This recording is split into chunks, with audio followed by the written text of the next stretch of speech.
Fazer a nossa prece inicial para darmos início na nossa palestra da noite de hoje.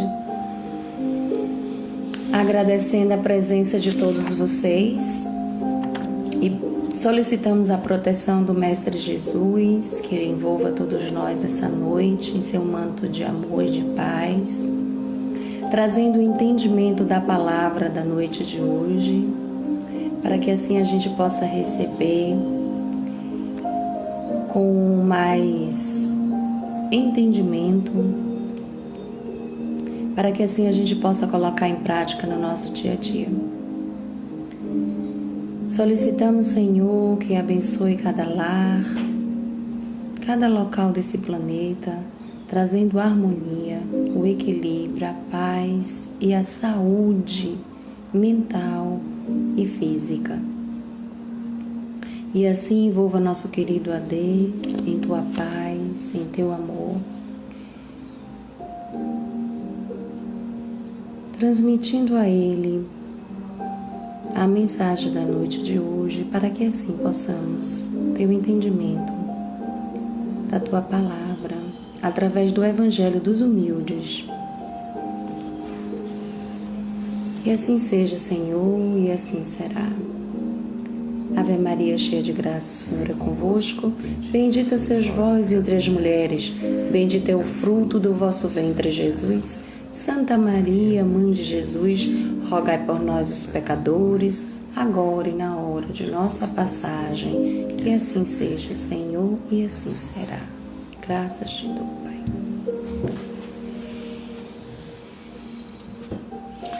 Boa noite, meus amigos. Eu só queria saber se o som está bom para vocês, se está tudo certo, está dando para ouvir direito? Alguém pode me dar uma resposta aí, se o som está bom?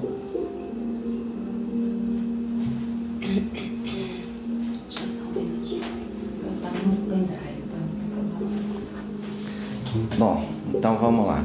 Hoje eu escolhi falar e vou ler também, porque é um assunto bem interessante, mas a gente precisa ler e comentar, tá certo? Que é as considerações em torno do desaparecimento do corpo de Jesus, que é uma das coisas que muita gente não sabe, muitos não se importam com isso, mas que tem um ensinamento muito grande para a gente com relação a física, com relação a fluidos, com relação a desejos de que fossem realizadas determinadas transformações ou mesmo retirada de um corpo de um lugar para outro, tá certo? E as razões, o porquê disso. É isso que a gente vai dialogar hoje, tá certo? Para a gente compreender um pouquinho mais sobre isso. Inclusive está na Gênesis, se alguém quiser ler os motivos e o porquê, como isso se dá, etc. Está lá em Fluidos, dá para saber, questão 400 em diante, tá bom? Então ele diz assim no Evangelho dos Humildes, que é este evangelho aqui que eu sempre mostro, né, de Eliseu Rigonati. É um evangelho escrito por Mateus, tá certo? E ele comenta cada passagem e o porquê. Eu gosto muito, por isso que a gente usa sempre ele. O mistério impenetrável que constituiu durante 19 séculos o desaparecimento do corpo de Jesus só pôde ser desvendado em nossos dias por meio dos ensinamentos e revelações trazidas pelo Espiritismo. Antes de estudarmos como o fato ocorreu de acordo com as lições que o Espiritismo nos ministrou, analisemos se havia ou não necessidade de o corpo do Mestre desaparecesse. Havia dois grupos interessados na posse do corpo de Jesus: o grupo dos sacerdotes e o grupo constituído pelos discípulos. Os discípulos ainda não tinham resolvido quando os sacerdotes se apoderaram do túmulo e, por conseguinte, do corpo de Jesus. Mas eis que dois grupos interessados não avisaram simultaneamente de que o corpo desaparecera. Teriam os discípulos furtado o corpo? Não, essa possibilidade não existiu. Os 4 evangelistas nos dizem que os discípulos se espantaram ao receberem a notícia. Amedrontados e semi-dispersos, desconhecidos e quase perseguidos em Jerusalém, eram incapazes de uma ação que requereria coragem, uma vez que os sacerdotes tinham tomado todas as providências para que o corpo não caísse nas mãos dos discípulos.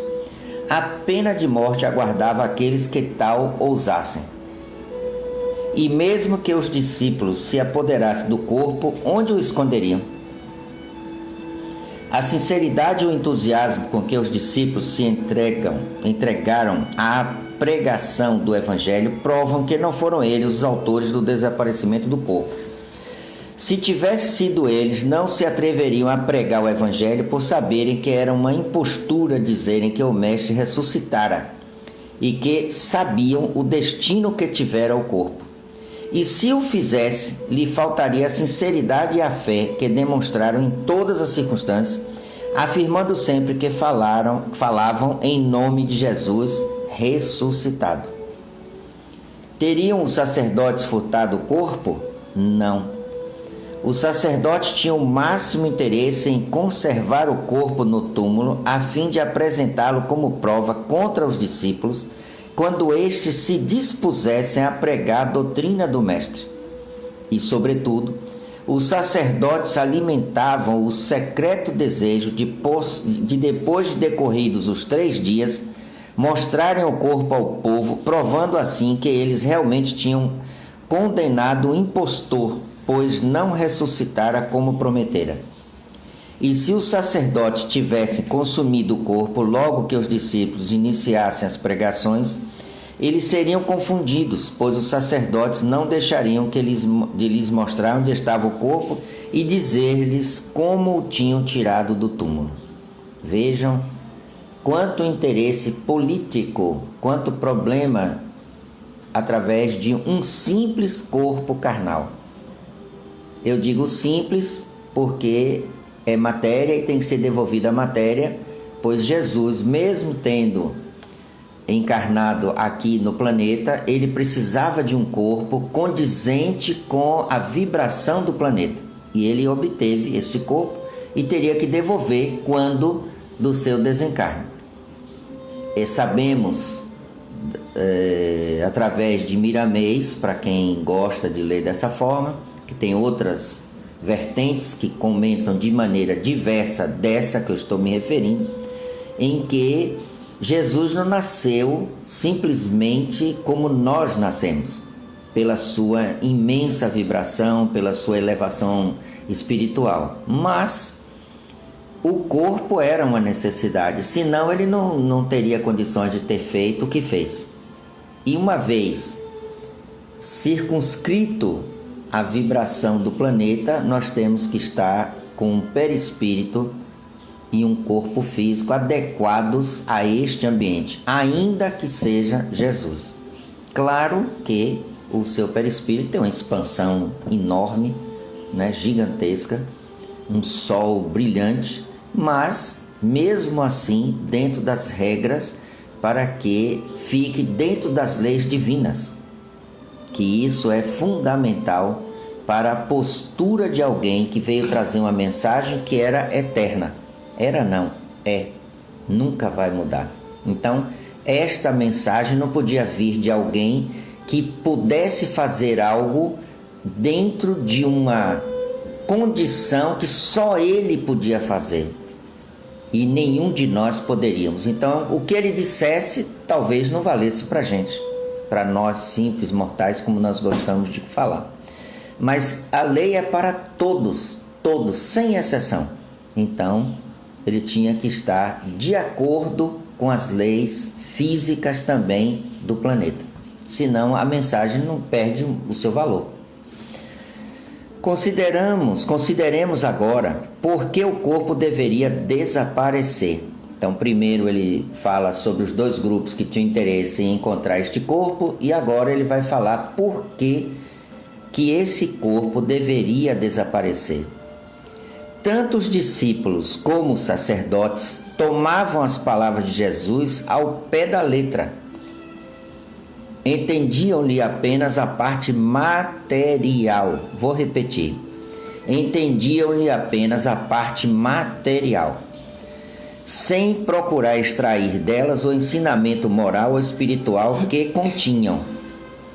Como não formavam uma ideia concreta de como o espírito sobrevive à matéria, julgavam que a ressurreição da qual Jesus lhe falava se processaria mediante o corpo de carne. Aqui começa o entendimento que hoje temos, que é a existência do Espírito para todos indistintamente. Nós somos espíritos. Todos somos espíritos. Estamos encarnados e, para tanto, precisamos de um corpo físico, assim como Jesus. Tá certo?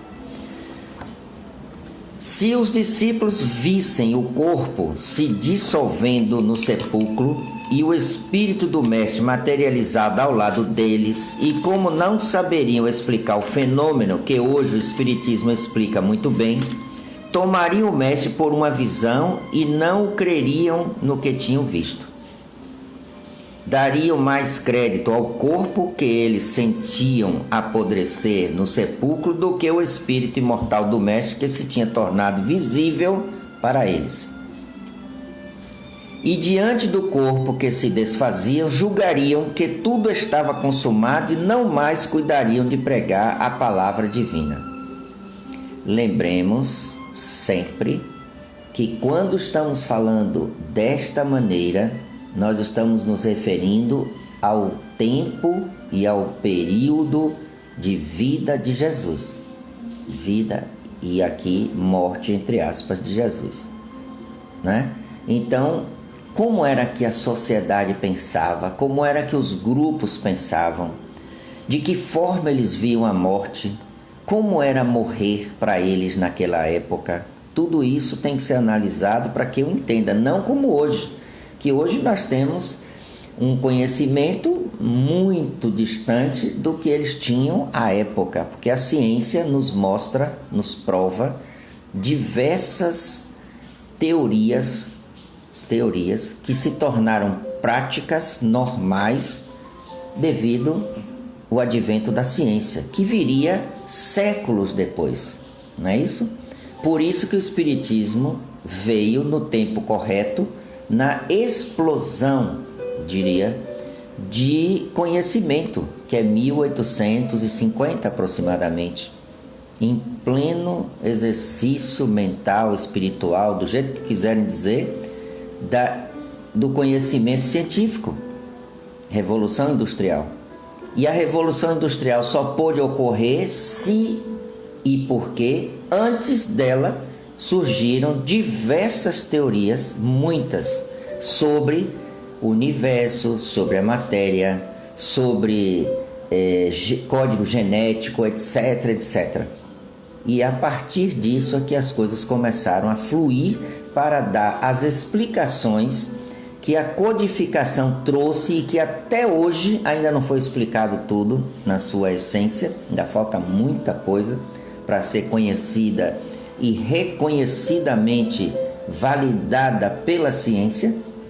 Aí entra também uma outra parte da ciência, que é o orgulho, porque imagine cientistas que teriam que dizer que a doutrina trouxe conhecimentos que eles agora estão dizendo que é verdade, mas que isso já foi dito em 1857 pela doutrina dos espíritos. Ou que se voltasse à Grécia Antiga ou Alexandria, como a gente conversou sexta-feira com o nosso querido Elinaldo Costa, na live que nós fizemos do estudo da doutrina na sexta-feira, Alexandria, muito antes de Jesus, a biblioteca de Alexandria, aquela época, a efervescência no sentido do conhecimento era gigantesco também, bem adiantado, muito adiantado. Mas as pessoas que não tinham, vamos dizer assim, a sensibilidade para perceber o significado daquele conhecimento para proveito da humanidade, o que é que fez? Destruiu tudo, queimou tudo. Porque o poder de um rei, o poder de um imperador, o poder de um grupo de mando, muitas vezes está na imposição daquilo que ele deseja e não de que todos façam parte desse processo. Como quem estuda história sabe, os grupos da época eram uns querendo dominar o outro o tempo todo. Por isso, mais de 15 mil guerras até hoje no planeta, catalogadas. E isso é um absurdo, você viver apenas por mando, por comando, por desejo de ser superior ao outro à força, e não através da libertação da consciência. Esses conhecimentos foram todos destruídos à época, e hoje isso provocou um atraso gigante para nós, enorme, no nosso conhecimento, que através do iluminismo, que começa lá pelo ano 1450, é que vai culminar com a doutrina dos Espíritos, que nada mais é do que o Consolador prometido, que Jesus disse que ele não poderia dizer tudo à época com clareza, porque as pessoas não entenderiam por falta desse conhecimento científico, e que agora teria condições de juntar esse conhecimento à vivência, à prática e à experimentação, porque eu já sabia algumas coisas à época em que eu pudesse desenvolver uma série de produtos, uma série de benefícios para a sociedade. Assim surgiu a máquina a vapor, assim surgiu a luz elétrica e por aí vai. O aeroplano, que é o avião que veio em 1906 e por aí em diante. É muito, muito, muito interessante estudar esse período. Quem puder, estude de 1450 até hoje, se puder, até hoje. Que vão perceber que tudo é um encadeamento de aprendizado para chegar até aqui. Assim é o que nós estamos acabando de ler sobre o corpo de Jesus, para a gente entender. Quando eu terminar de ler tudo, que vocês vão perceber que havia uma necessidade de ser da forma que foi feito, para que essa veracidade, a verdade, fosse confirmada. E não que ficasse com conjecturas. Será que? Será que? Será que? O Espírito como Jesus e a verdade não vive de será que, vive de ponto. Acabou, não tem que discutir. E isso só se consegue quando a gente é liberto. Enquanto nós vivermos presos à matéria, não temos liberdade para esse pensamento. Dariam mais crédito ao corpo que ele sentiu apodrecer no sepulcro do que no espírito imortal de Jesus, que se tinha tornado visível para eles. Lembrem que ao terceiro dia Jesus aparece, ressuscita e vai conversar com Maria, a Maria de Madalena. Em seguida ele vai visitar os apóstolos e assim convive por um tempo com os mesmos com os quais ele havia vivido antes de ser crucificado. E existe até aquela questão de Tomé, que quer tocar na ferida para saber se era Jesus mesmo. Então, tudo confirmado, tudo ok. Ninguém podia dizer que não era Jesus, até porque ele comenta e fala, e o seu sentimento, o seu envolvimento de verdade é tamanho, o seu magnetismo, que ninguém poderia dizer que não era o mesmo. Tá certo? Que é isso que é a nossa identidade verdadeira. Quando a gente quer saber se uma mensagem é verdadeira ou não, a gente precisa analisar o que está escrito com profundidade, nas entrelinhas, eu diria. Porque quando eu vejo isso, eu entro na questão moral da resposta, da questão, da pergunta, de tudo. E ali eu vou captar o sentimento e o pensamento de quem sempre escreveu corretamente. Se aquilo não estiver de acordo, jogue no lixo, queime, faça o que você quiser, mas não bote na sua cabeça um sentimento errado, uma frase errada, um exercício de fazer alguma coisa, uma ação errada, Por isso que Kardec é tão rígido quando ele diz: jogue fora 9 verdades, mas não assuma uma mentira. Porque uma vez você acreditando numa mentira, fica difícil depois você acreditar em outra coisa. Porque aquilo passou a ser tão íntimo seu, é tão verdadeiro para você, que até você acreditar e desfazer aquele conhecimento e criar uma nova forma de pensar em cima do mesmo sentimento, é difícil. Porque nós não nos desprendemos facilmente das coisas. Por isso, o bom senso, a razão, o critério, como eu sempre falo, tudo na nossa vida deve passar pelo crivo da razão. E nada melhor do que o livro dos Espíritos para nos mostrar isso. Porque não foi escrito por homem, foi escrito pela espiritualidade. O homem apenas codificou, ou seja, deu encadeamento. Ele escreveu de acordo com a linguagem para que houvesse um entendimento nosso, mas quem passou a informação foi a espiritualidade, tendo como coordenador o Espírito de verdade. Portanto, não foi homem que escreveu a doutrina espírita, foram os espíritos que escreveram, que passaram essa informação. De propósito até, porque todas as doutrinas anteriores a isso, nós não tivemos este processo, nós tivemos um homem escrevendo. E uma vez a gente escrevendo, nós colocamos um pouco de nós mesmos, tudo que dizemos e escrevemos. Até nos libertarmos disso completamente, demora muito, porque precisa maturidade espiritual para que eu tenha esta condição de dizer algo que não me pertença totalmente. Exemplo simples. Exemplo, Paulo de Tarso. Paulo de Tarso, para chegar a dizer que não era mais ele que vivia, e sim Cristo que vivia nele, foram 30 anos. 30. Nós estamos falando de Paulo, um cara altamente disciplinado, uma pessoa que lutou contra Jesus durante 30 anos, que era quando ele era doutor da lei, que Jesus aparece para ele na entrada de Damasco, e em seguida ele se transforma e vai ser aquele que vai levar a mensagem aos gentios, que Jesus já havia dito isso antes aos seus apóstolos: não vades aos gentios. Por quê? Porque ele já sabia que teria o evento de Saulo e que Saulo um dia chegaria até lá, porque tinha cultura, tinha conhecimento para dialogar com as pessoas com as quais ele antes eram parceiros de pensamento, agora não mais, porque eles não iam acreditar mais em Saulo, que depois, todo mundo conhece a história, vai passar a ser Paulo de Tarso. Enfim, é assim que a gente muda, é assim que a gente constrói alguma coisa. E isso não é simples, viu? Não pense que é assim, ó, eu vou fazer amanhã. Não é não. Eu preciso mudar muita coisa em mim para poder admitir isso. E aí está um bom exemplo. E diante do corpo que se desfazia, julgariam que tudo estava consumado e não mais cuidariam de pregar as palavras divinas.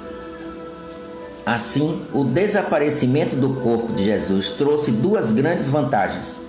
Primeiro, fortificou a fé dos discípulos, que, não sabendo o destino do corpo e vendo o Mestre materializado perante eles, não mais duvidaram da missão divina de Jesus, nem de seus ensinamentos, nem da tarefa que lhes era confiada. Veja como isso é correto. Porque se o corpo desaparece e vai se desfazendo, como foi dito antes, parte daquilo que é um sentimento que eu havia criado. Lembrem que as pessoas que seguiram Jesus eram pessoas simples, salvo um que era médico, os demais não tinham estudo.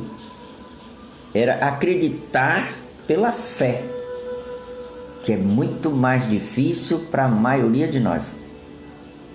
Enquanto que eles deram sua vida, todos eles deram sua vida pelo Mestre, pelo que ele disse, pelo que ele fez, pelo que ele demonstrou e provou que era possível fazer. Ah, mas era Jesus.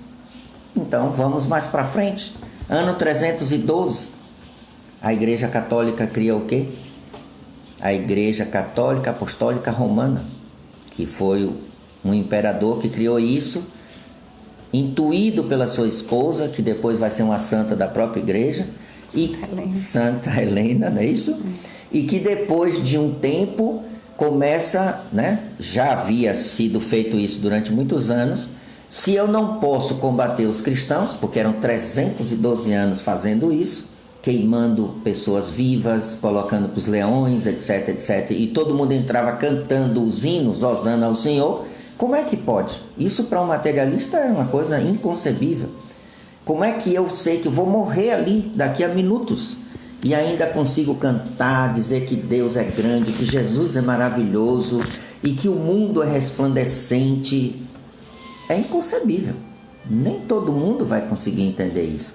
Mas eu construí uma fé em cima daquelas palavras e daquelas ações, sem ter conhecido Jesus. Aqui que entra um detalhe muito bonito. Sem ter conhecido. Porque aqueles que conviveram, que pegaram, que sentiram, que comeram junto com ele, que se alimentaram, que viajaram, esses têm o que dizer. Esse homem, esse ser, ele é maravilhoso, ele é sublime, ele é isso. Agora, eu ler algo que lembra que não é a leitura de hoje, eram pergaminhos escritos, umas coisas bem rudes, ou oralidade, só transmitido através de palavras que nem sempre são corretas, porque existe aquela história de que se eu contar uma história aqui e essa história rodar por 20 pessoas, quando chegar a mim, o 19 que vier contar para mim, que é o 20, de novo, não será a mesma história. Imagine essa história ficar viva até hoje. Então tinha um magnetismo, tinha uma verdade que ninguém pode contestar. Graças a Deus, como diz Zeferino, né? Que sem isso não chegaria até nós. Por isso a sabedoria de Jesus, a sua consciência de que tudo o que ele disse tinha que ser revisto. De que forma? Através do advento que ele chamou de o Consolador Prometido, que é o Espiritismo. Só que agora com as palavras da época, com as palavras atualizadas, com um texto e um contexto nosso, não da época. Ou seja, aquelas mesmas palavras agora se ampliaram muito, trazendo para nós um conhecimento científico também. Por isso que a Gênese, escrita por volta de 1860 e poucos, não me lembro agora exatamente a data, trouxe a ciência, não por qualquer pessoa, pela Academia de Ciências da época de Paris, que a maioria deles, Kardec, como fazia parte dessa academia, trouxe esses senhores e mostrou o que era o Espiritismo e eles aceitaram.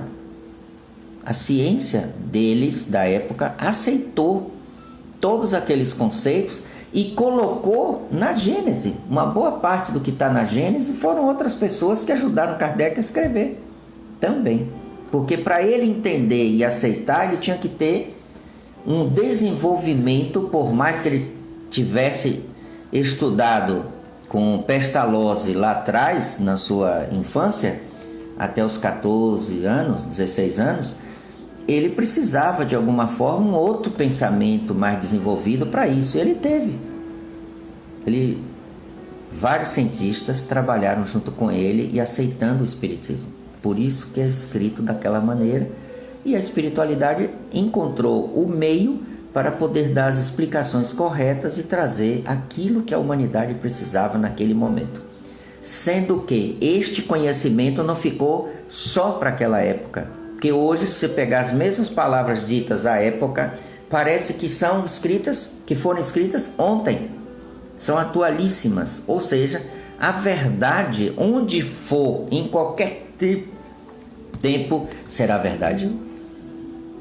Sempre não vai mudar. O que vai mudar é a amplitude do conhecimento daquela verdade. Sempre isso. Tá certo? Segunda, os sacerdotes ficaram sem um documento para contradizer os ensinos dos discípulos de Jesus e, portanto, não puderam semear a confusão no seio do cristianismo nascente. Isso, na verdade, foi um freio para que eles não se apoderassem de uma mentira e colocassem essa mentira como sendo verdade para destruir a palavra boa nova nascente, que é muito difícil você implantar algo de repente novo, completamente novo, para um povo que viveu em torno de 6 a 8 mil anos dentro de um princípio rígido, duro, difícil, olho por olho, dente por dente, etc, etc. Então, para mudar isso, dizer agora você vai perdoar seu inimigo, já imaginou dizer isso para alguém que ontem dizia que é olho por olho, dente por dente? Se você matou, você morre. Se você feriu, você será ferido, etc. E isso era para conter a barbárie, para conter aqueles indivíduos que trabalhavam de uma forma muito difícil, mas foi contido. Isso não começou só com Moisés, foi antes de Moisés, né? Isso nasceu lá atrás, no tempo da Mesopotâmia, etc. Nabucodonosor que criou esse princípio, mas Moisés ampliou determinadas palavras, sentenças para dominar o seu povo, para que ele pudesse ir se transformando aos poucos. Teve um bom tempo para isso, que ele caminhou e dirigiu o seu povo durante 40 anos, para depois vir uma diáspora, que são as 12 tribos que se separam, e continuaram os mesmos problemas que sempre tiveram antes. Esqueceram tudo. Esse é um dos motivos porque hoje estamos como estamos. Nós não queremos mudar, somos resistentes à mudança, porque não queremos aceitar que somos espíritos, só queremos usufruir da matéria. Queremos viver no mundo material, sem ser matéria. Isso aqui é muito interessante. Bom, estas foram as razões pelas quais os diretores espirituais do planeta, eu vou repetir, estas foram as razões pelas quais os diretores espirituais do planeta resolveram que o corpo desaparecesse. Mais tarde, quando não houvesse mais perigo para o Evangelho, a verdade seria restabelecida com a explicação racional do ocorrido. E o Espiritismo vem restabelecer a verdade. Para compreendermos como se processou o desaparecimento do corpo de Jesus de dentro do túmulo cavado na rocha e fechado por uma pesada pedra e selada pelos sacerdotes e guardado por soldados romanos, temos de recordar o que é possível fazer-se por meio da mediunidade de efeitos físicos. Por isso que eu disse para a gente ler lá na Gênese. Agora, já mais aqui, já vamos ler o livro dos médiuns, não é isso? Para a gente compreender realmente o que foi que aconteceu. Sabemos que, utilizando-se desse tipo de mediunidade, os espíritos podem retirar de dentro de um recipiente hermeticamente fechado qualquer coisa que ali se ache ou colocar dentro dele o que se queira. Lembre que existe médium de efeitos físicos. Eu posso mudar um objeto de lugar, eu posso transportar um objeto de um lugar para outro, né? Está tudo explicado lá no livro dos médiuns. A mediunidade de efeitos físicos já nos mostrou médiuns que foram retirados de verdadeiras jaulas de ferro e transportados pelos espíritos para outros cômodos fechados da casa e mesmo para locais distantes de onde se realizavam as experiências. Quanto a objetos grandes ou pequenos, leves ou pesados, o transporte deles pelos espíritos é comum em experiências desse gênero. Bem sabemos que os médiuns não precisam estar no local onde se apresenta o fenômeno. Pode estar muito longe dele e completamente inconscientes de estarem servindo de instrumentos a fenômenos de efeitos físicos, pois fornece apenas os fluidos dos quais os espíritos precisam para realizar o trabalho designado. Assim sendo, mediante a mediunidade de efeitos físicos que os espíritos utilizaram em alto grau, puderam transportar o corpo de Jesus para algum túmulo distante e desconhecido, onde se desfez e cuja matéria voltou ao grande reservatório da natureza.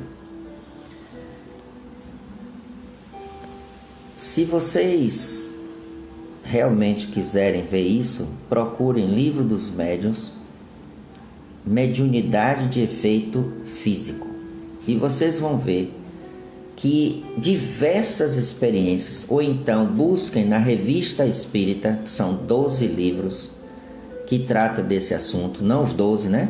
Existem várias passagens lá, onde são feitos grandes estudos à época de Kardec, que a Revista Espírita foi ele que escreveu, e dentro desse princípio, ele provou, está provado lá, de que podemos mentalmente transportar, mudar, fazer muitas coisas.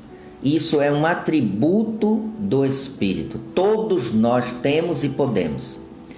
O que ocorre na realidade é que nós ainda, muitos, a maioria de nós, não temos capacitação nesta área para agir, para colocar em prática. Por uma razão simples. Nossa moralidade é muito baixa. Já imaginaram se eu pudesse transferir 1 tonelada de ouro que está lá de barra de 1 quilo num cofre de um banco central da vida e transferir para minha casa? Será que eu faria? Eu estou falando eu, não é AD não, viu? É um ser do planeta que vive aqui. Quantas pessoas fariam isso? Sem nenhum sentimento de nada, porque na verdade ele quer o dinheiro, ele quer o poder. E 1 tonelada de ouro é muito dinheiro e me faz comprar, agir, brincar, fazer ou destruir muita coisa.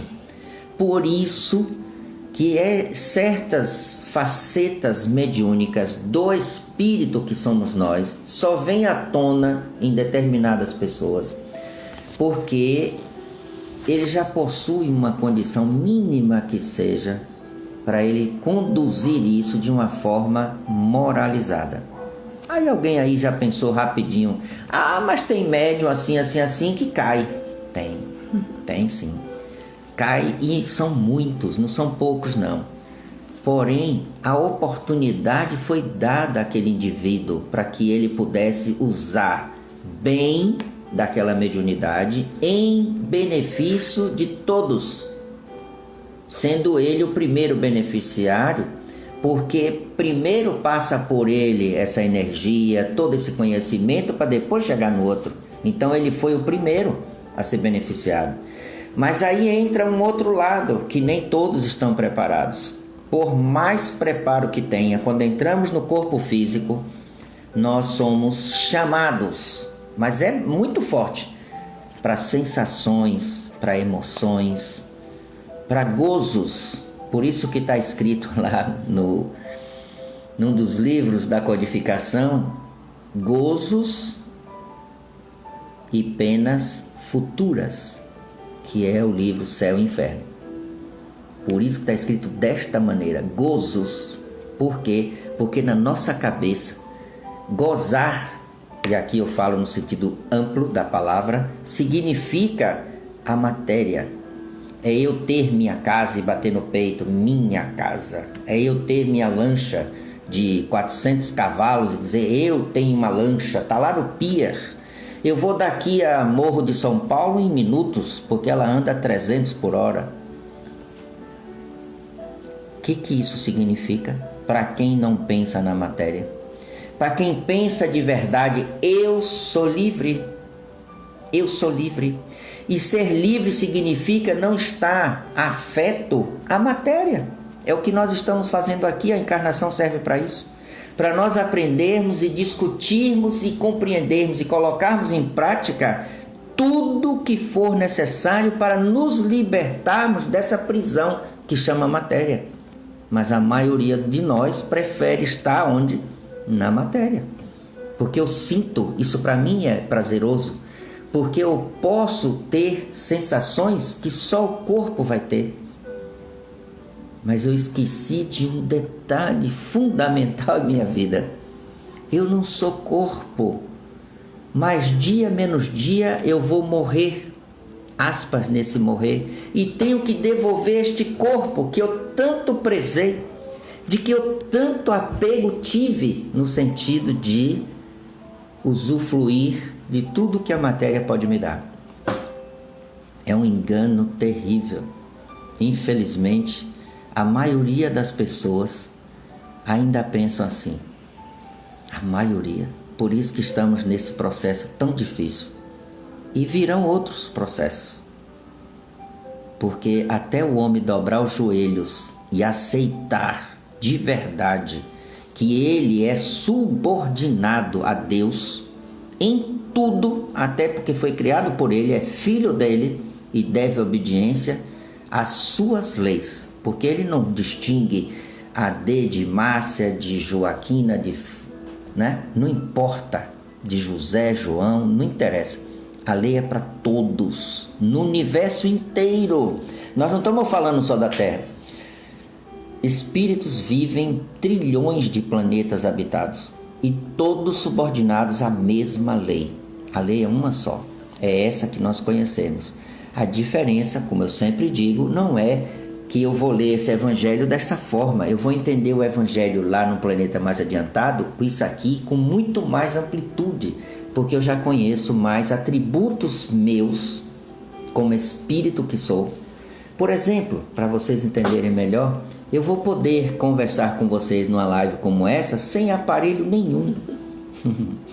Eu vou poder pensar e você vai captar meu pensamento, vai devolver a resposta. Você que está escrevendo aí para poder colocar na tela aqui do celular, não vai precisar fazer nada disso. Eu vou captar de cada um que estiver ouvindo. Vamos dizer que tenha 1000 pessoas ouvindo. Não existe 1000, viu?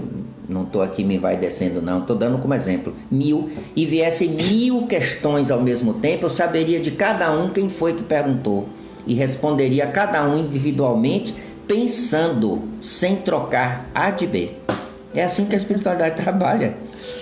E se é assim, por exemplo, nossa mentora Joana, quando ela chega lá e vai conversar conosco, não precisávamos nós falarmos nada. Bastaria olhar para ela e ela responderia.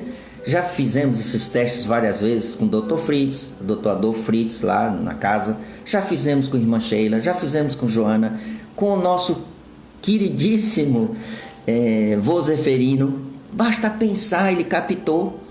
Irmã Sheila, que fala muito baixo, ela não gosta já é dela, porque como espíritos são séculos falando assim, ela fala baixo. Eu falando nesse tom, eu estou falando altíssimo perto dela. Ela me disse outro dia com toda tranquilidade, assim, como quem diz assim: meu filho, fale mais baixo, porque quando você fala parece que você está no megafone para mim. Você está no megafone e eu não estou em megafone. Nós estamos falando com naturalidade, mas para ela, espírito, que já se educou para aquela educação máxima que você pode imaginar, de simplicidade, de humildade, porém de altíssima disciplina no fazer, no executar, no bem, para todos, indistintamente. Ela não precisa falar, ela pensa. E pensar é falar. Porque pensar, segundo está no livro dos Espíritos, é criar forma, pensamento. Se eu penso, eu estou falando, eu estou criando imagem. Então a responsabilidade é grande quando a gente faz isso. Precisamos nos educar para isso. E isso é ser espírito de verdade. Não só espírito na matéria, é ser espírito em qualquer momento. Nós ainda não fazemos, nós temos que nos educarmos para isso. Por isso estamos estudando, por isso estamos numa casa espírita. Tá certo? Teria sido isto uma fraude? Eu vou ler só o final aqui para vocês pegarem, porque eu estou falando aos poucos, né? Assim sendo, mediante a mediunidade de efeitos físicos que os espíritos utilizaram em alto grau, puderam transportar o corpo de Jesus para algum túmulo distante, desconhecido, onde se desfez e cuja matéria voltou ao grande reservatório da natureza. Teria sido uma fraude? Não. Simplesmente foi uma medida muito acertada para se evitarem consequências desastrosas e imprevisíveis para o futuro do Evangelho. Os espíritos agiram para com os homens daquele tempo como os adultos agem para com as crianças. Nem tudo se lhes explica integralmente e muita coisa se oculta delas, para daí não provirem males. Mas quando alcançam a idade adulta, tudo se lhes pode revelar. E como hoje a humanidade já está em condições de compreender tudo, o Espiritismo veio trazer a solução do problema. Acho essa passagem fantástica, porque demonstra sabedoria, uma coisa que nós ainda não temos. Costumeiramente nós atropelamos muitas coisas nossas, não é? Muitas. Quando na realidade, se tivéssemos um pouco mais de prudência e cautela, muitas coisas seriam resolvidas de uma maneira diferente. É isso que nós aos poucos vamos aprendendo e vamos nos tornando mais pacientes, vamos nos tornando mais conscientes das coisas. Compreendemos por que o outro, a gente fala e o outro não entende ainda aquilo que a gente fala. Às vezes eu comento com o Márcio, dizendo assim, eu fico pensando, como será que Jesus nos vê? Eu estou falando humanidade, viu? Como será que Jesus nos vê? Crianças rebeldes ao extremo. Porque no mundo, no planeta, você tem gente que pensa de todas as maneiras possíveis e imaginárias, tanto no lado bom como no lado ruim. Como será que ele pensa, ele lá, dizendo assim, meu irmão, não faça... Ele não pode dizer não faça isso, que ele não vai interferir. Ele não pode dizer, olha, faça assim ou isso ou aquilo. Ele não pode, porque existem leis para isso. Mas o que ele pode é emanar amor, emanar carinho, emanar sentimento através de um magnetismo da sua luz, da sua energia, para que aquele indivíduo mude a sua condição de ser. Mas, volto a dizer, estamos circunscritos à nossa vibração do planeta, que é baixa. Estamos no segundo degrau da escala evolutiva. Consequentemente, eu não tenho ouvido de ouvir. Eu não tenho sensibilidade para perceber certas coisas. Por mais que me mande, eu não percebo. E aí eu não adquiro aquela condição de ser. Entende? Por isso que existe um ditado popular que diz que não se dá pérolas a porcos. E é uma verdade. Eu não posso ensinar uma coisa a alguém e no instante que eu ensinei a pessoa aprendeu. Porque muitas vezes ele coloca em dúvida, ele coloca em xeque aquilo que eu disse. Porque ele não tem aquele conhecimento de uma maneira explicada, de uma maneira que ele aceite. Então ele tem que recorrer ao tempo para que ele possa experienciar. E à medida que ele cair e levantar em cima daquele ensinamento, daquele processo que ele está tentando trilhar, ele vai perceber. Aí começa a criar a sua verdade daquilo que você passou para ele.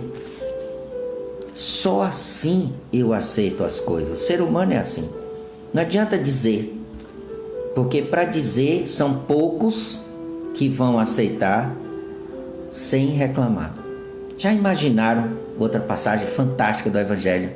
Alguém passar aqui, Dinha, que está aí nos ouvindo, passar assim perto de Dinha e dizer assim, segue-me. E você está ali trabalhando, fazendo uma coisa, larga tudo e segue, sem saber por quê. Foi assim que Jesus chamou seus apóstolos, não foi? Segue-me. E todos seguiram. Por quê?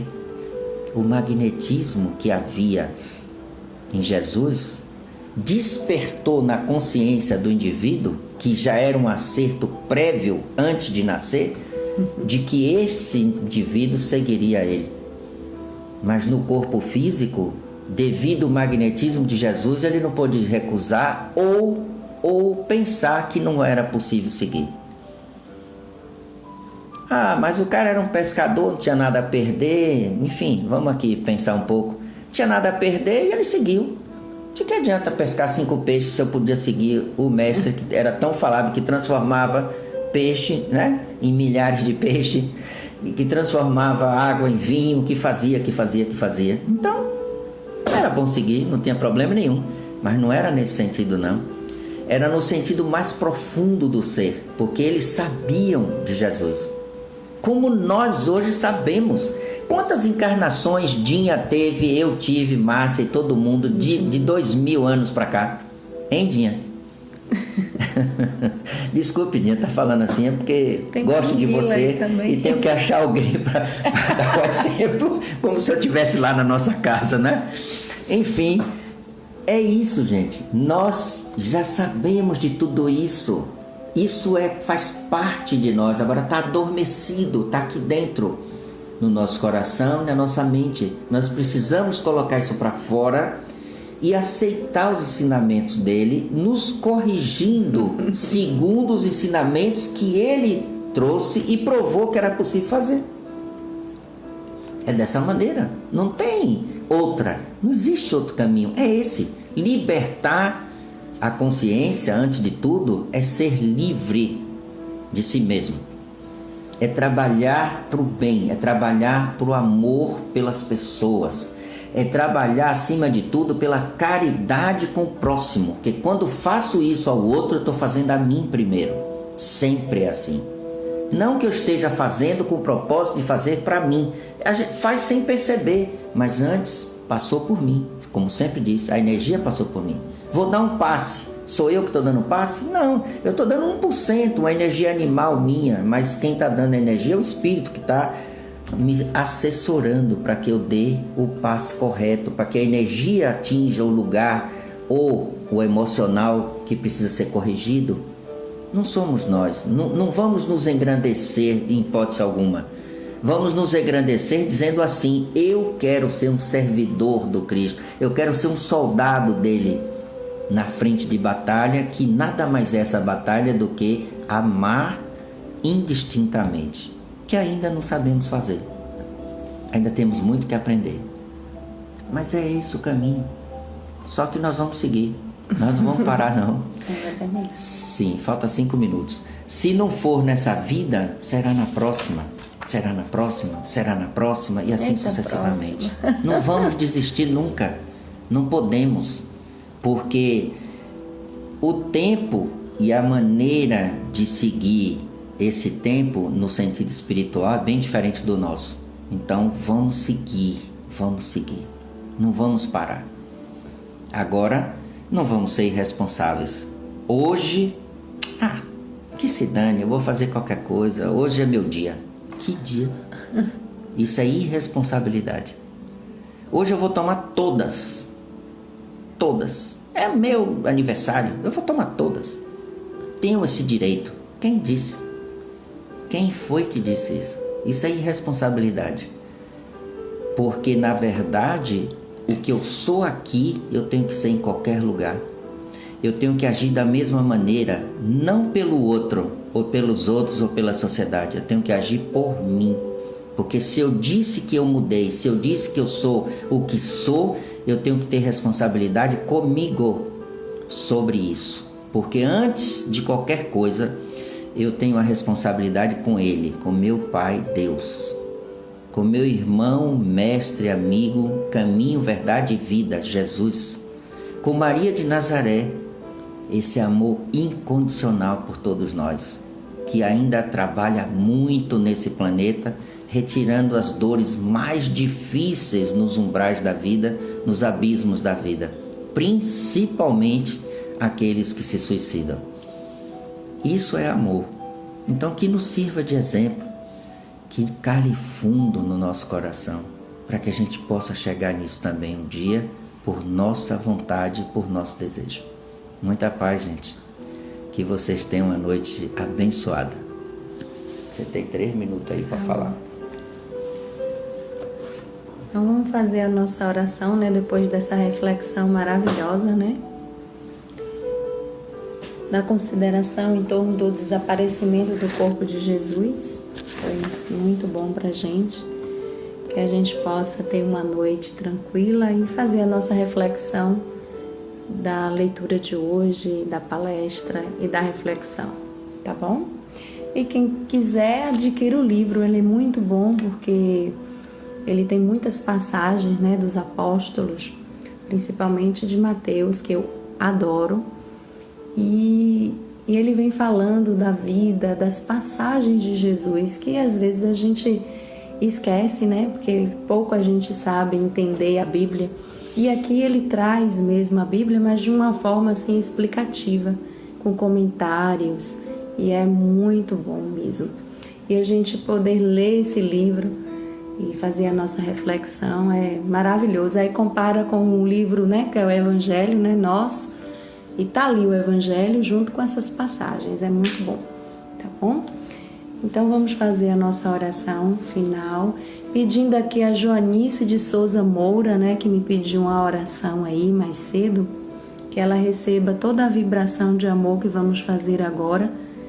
Joanice de Souza Moura, acho que tá dodói, que ela receba os influxos de amor, de paz e de tranquilidade, em nome de Jesus.